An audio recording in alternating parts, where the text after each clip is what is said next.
Morning students, कैसे हैं आप सभी। स्वागत है आपका एक बार फिर से हमारे YouTube channel D methods academy. देखिए स्टूडेंट्स, अकाउंटेंसी का हमने एक वीडियो अपलोड किया था जिसमें हमने 2020 इस साल जो 2020 में मार्च में बोर्ड का पेपर हुआ था उसका सॉल्यूशन हमने यहाँ पर लिया था पहले चैप्टर का। तो स्टार्ट करते हैं आज उसी क्लास को। देखिए बच्चों, आज हमारे पास जो क्वेश्चन पेपर हम ले रहे हैं वो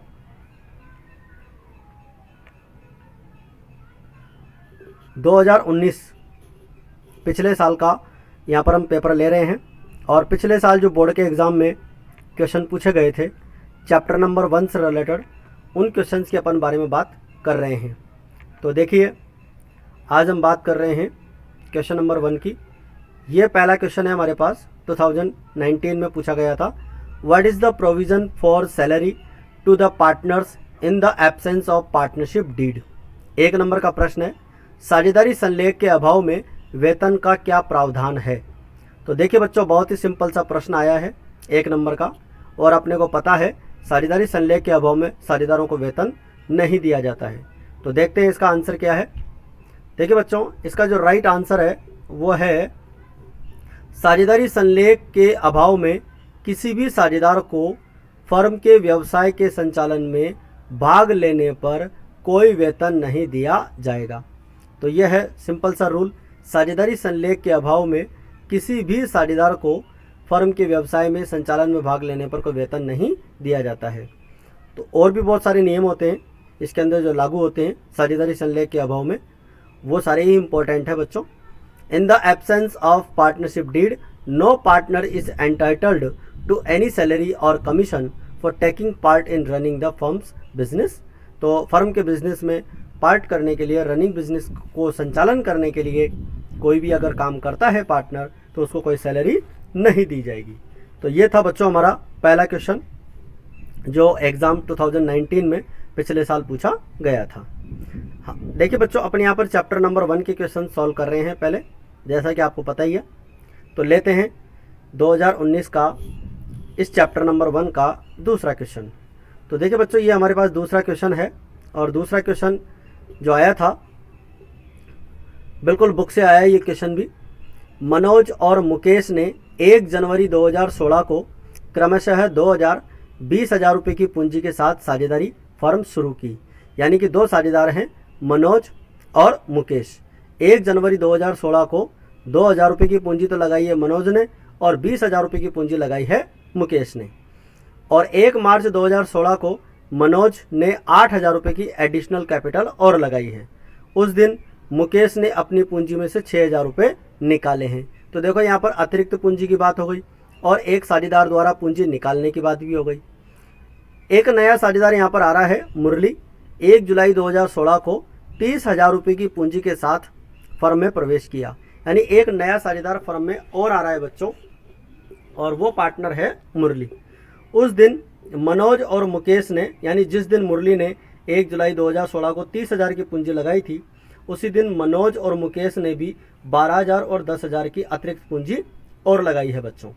तो देखिए, लाभ हानि पूंजी के अनुपात में विभाजित किए जाते हैं। तो लाभ हानि जो है यहाँ पूंजी अनुपात में विभाजित किए जाते हैं। और वर्ष 2016 का अपने को लाभ दे रखा है 59,600 रुपये, 59,600।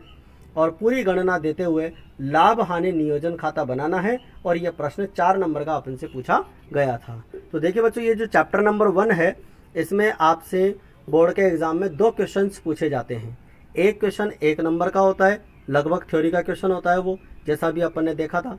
और इसके बाद में जो एक क्वेश्चन आता है वो प्रैक्टिकल क्वेश्चन आता है बच्चों। और जो प्रैक्टिकल क्वेश्चन आता है वो profit and loss appropriation account से इम्पोर्टेंट होता है। यानी लाभ हानि नियोजन का जो प्रश्न होता है वो एग्ज़ाम में ज़्यादातर अपन से पूछा जाता है। तो ये 4 नंबर का प्रश्न है, करते हैं इसको सॉल्व। देखिए बच्चों, ये हमारा profit and loss appropriation account बनेगा। Profit and loss appropriation account for the year ending 31 December 2016। 2 इसके भाग होते हैं, डेबिट और क्रेडिट। ठीक है, आपको पता ही है। सबसे पहले क्रेडिट में लिखते हैं by profit and loss account, और जो प्रश्न में अपने को प्रॉफिट दे रखा था, नेट प्रॉफिट 59,600 का, वो क्रेडिट में लिख देंगे। और फिर इस लाभ को साझेदारों में बांटना है। Partners capital account, share of profit, Manoj, Mukesh और मुरली, उनको जो लाभ बांटेंगे वो लाभ यहाँ पर आ जाएगा। अब ये अमाउंट कैसे कैलकुलेट हुआ इसको अपन समझते हैं वर्किंग नोट में।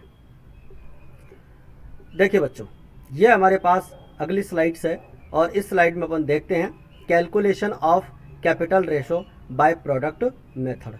देखिए बच्चों, जब भी साझेदारों की ओपनिंग कैपिटल के अलावा एडिशनल कैपिटल और दे रखी हो अलग अलग डेट पर, और फिर आगे और भी एक्स्ट्रा कैपिटल दे रखी हो, तो ऐसी कंडीशन में पूंजी का अनुपात निकालने के लिए हमें एक टेबल बनानी पड़ती है। प्रोडक्ट मेथड के माध्यम से हमें यहाँ पर साझेदारों का पहले तो गुणनफल ज्ञात करना पड़ेगा, प्रोडक्ट ज्ञात करना पड़ेगा, और उसके बाद ही हम इनका पूंजी का अनुपात निकाल पाएंगे। तो चलिए शुरू करते हैं।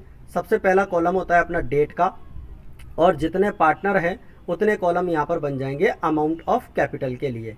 एक कॉलम बन जाएगा पीरियड का, और आगे फिर प्रोडक्ट के भी 3 कॉलम बन जाएंगे। अपन ने यहाँ अमाउंट के जब 3 कॉलम बनाए हैं तो यहाँ प्रोडक्ट के भी 3 कॉलम बन जाएंगे। तो देखिए 1 जनवरी 2016 को मनोज की कैपिटल थी 2000, ठीक है, और मुकेश की कैपिटल थी 20,000, ठीक है। 1 जनवरी को ये पूंजी लगाई गई थी, और प्रश्न में अपन ने देखा है जो ईयर एंड हो रहा है, अकाउंटिंग ईयर जो एंड हो रहा है वो दिसंबर में हो रहा है। तो 1 जनवरी से लेकर अगर 31 दिसंबर तक हम महीने काउंट करें तो यहाँ पर महीने होते हैं बच्चों 12। तो 12 महीने यहाँ पर अपन पीरियड के रूप में लिखेंगे, और 12 को हम इस अमाउंट से मल्टीप्लाई करेंगे। 2000 को 12 से मल्टीप्लाई करेंगे तो 24,000 आ जाएगा, और फिर इस 12 को 20,000 से मल्टीप्लाई करेंगे तो फिर यहाँ पर 2,40,000 आ जाएगा। इस प्रकार से गुणनफल ज्ञात होता है। इसके बाद में अगली डेट दे रखी थी 1 मार्च। 1 मार्च को मनोज ने 8,000 लगाए हैं और मुकेश ने 6,000 निकाले हैं। तो देखो बच्चों, मैंने यहाँ जो ब्रैकेट में लिखा है ये माइनस में है, ठीक है बच्चों।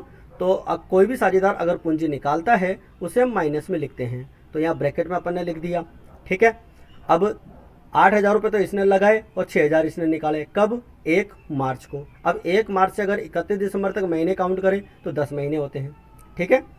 1 मार्च से लेकर 31 दिसंबर 2016 तक, तो 10 महीने का अपन मल्टीप्लिकेशन करेंगे। 8,000 को हम यहाँ पर 10 से मल्टीप्लाई करेंगे तो ये हो जाएगा हमारा 80,000 रुपये। इसके बाद में बात करें 10 को हम मल्टीप्लाई करेंगे 6,000 से तो ये हो जाएगा हमारा 60,000 रुपये। इसके बाद में 1 जुलाई 2016 की अगर अपन बात करें तो 12,000 रुपये हमारे पास यहाँ पर पूंजी दे रखी है मनोज की। मनोज ने 12,000 रुपये लगाए हैं 1 जुलाई को, और मुकेश ने 10,000 रुपये लगाए हैं 1 जुलाई को, और 30,000 रुपये मुरली ने लगाए हैं, ठीक है। तो 12,000, 10,000 और 30,000 तीनों की पूंजी हो गई। कब लगाई है? 1 जुलाई को। और 1 जुलाई से लेकर 31 दिसंबर तक अगर महीने काउंट करें कितने महीने होते हैं? 6 महीने होते हैं। तो ये 6 से मल्टीप्लाई करेंगे। 12,000 को 6 से मल्टीप्लाई करेंगे 72,000, 10,000 को 6 से मल्टीप्लाई करेंगे 60,000, और 30,000 को वापस 6 से मल्टीप्लाई करेंगे 1,80,000। फिर इस प्रोडक्ट का क्या कर लेंगे बच्चों? टोटल कर लेंगे। इसका टोटल हो गया 1,76,000, इसका हो गया 2,40,000, और इसका हो गया 1,80,000। अब कैपिटल रेशो निकालने के लिए क्या करेंगे बच्चों? ये जो हमारे पास तीनों साझेदारों को यहाँ पे लिखेंगे, मनोज, मुकेश, मुरली, तीनों का यहाँ पे गुणनफलों का योग लिखेंगे और फिर इनका अनुपात निकाल लेंगे। 176, 240 और 180। इससे भी छोटा हो सकता है, चाहे तो अपन कर सकते हैं। इसके बाद में देखो ये अपन ने कैपिटल रेशो निकाला, और कैपिटल रेशो निकलने के बाद इस प्रॉफिट को बांट देंगे। देखिए 59,600 रुपये का अपना प्रॉफिट था, और अनुपातों का अगर योग करते हैं तो देखो संयोगवश 596 अनुपातों का योग आता है। 176, 240 और 180। अगर आप इनको जोड़ेंगे तो ये टोटल होता है बच्चों 596। अब आप देखो बहुत ही सिंपल सा तरीका यहाँ पर है। 59,600 को इंटू 176/596 करेंगे, 17,600 आ जाएगा। इसी प्रकार मुकेश का लाभ निकाल लेंगे। 59,600 इंटू 240/596, ये 24,000 हो जाएगा। और इसी प्रकार से मुरली का लाभ भी आ जाएगा 18,000 रुपये। ये लाभ कैलकुलेट होने के बाद अपन देखते हैं, अपन ने जो ये यहाँ पर profit and loss appropriation account में जो अमाउंट आया था 17,600, 24,000, 18,000, ये अमाउंट वहीं से आया है। तो ये था बच्चों अपना 2019 का पेपर नंबर 2019 का अपना पेपर है, चैप्टर नंबर 1 से रिलेटेड है। चैप्टर नंबर 1 के क्वेश्चंस अपने पास आए थे। ठीक है, तो आप साथ के साथ में इनको उतारते चलें और 1 बाय 1 करके मैं एक एक करके हर चैप्टर के क्वेश्चंस यहाँ पर लूँगा, जिसको आप अच्छे से समझ सकते हैं। तो पहले चैप्टर का जो था यहाँ पर 2 ही क्वेश्चन इसके अंदर पूछे गए थे 2019 के पेपर में। मिलते हैं अगली क्लास में, और अगली क्लास में 2018 के क्वेश्चन यहाँ पर हम लेकर आएंगे चैप्टर नंबर 1 के। और देखिए बच्चों, एक इम्पॉर्टेंट बात आपको यहाँ पर बता देते हैं। अभी हमने अकाउंटेंसी के बोर्ड एग्जाम के क्वेश्चंस स्टार्ट किए हैं, और अभी हम बहुत जल्दी इकोनॉमिक्स के और बिजनेस स्टडी के भी बोर्ड एग्जाम में आए हुए क्वेश्चंस यहाँ पर चैप्टर वाइज लेकर आने वाले हैं। और जहाँ तक मैं आपको उम्मीद दिलाता हूँ, आप किसी भी चैनल पे यहाँ पर देखेंगे, आपको पूरा पेपर एक साथ ज़रूर मिल जाएगा एक सब्जेक्ट का, लेकिन चैप्टर वाइज बोर्ड के क्वेश्चंस मिलना एक इम्पॉर्टेंट बात होती है, जो मैं आपके लिए तैयार करके लेकर आ रहा हूँ। तो काफ़ी आज की वीडियो में इतना, मिलते हैं अगले वीडियो में। जय हिंद, जय भारत।